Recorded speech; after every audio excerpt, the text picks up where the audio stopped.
నాకేమిచ్చిండని ఈయన కోసం నేను మీటింగ్ పెట్టాలి, ఈయన కోసం నేను సంవత్సరం అంటే సంవత్సరానికి ఒకసారి సంవత్సరికాలు జరపాలి అని అనుకుంటున్నటువంటి వాళ్ళు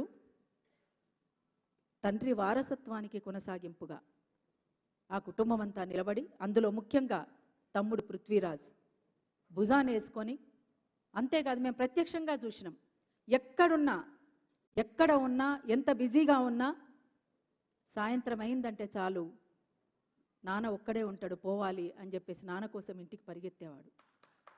అది కదా అంటే మనకు జన్మనిచ్చినటువంటి తండ్రి గురించి కొడుకు పడేటువంటి ఆరాటం తనలో చూసిన నేను. అది నిజంగా ఆ కుటుంబం అంతా కూడా తల్లిదండ్రుల పట్ల ఎంత గౌరవంగా ఉంటారో వాళ్ళందరితోటి నాకు అనుబంధం ఉంది. అదే ఊరిలో ఇప్పుడు మన ఆ పాట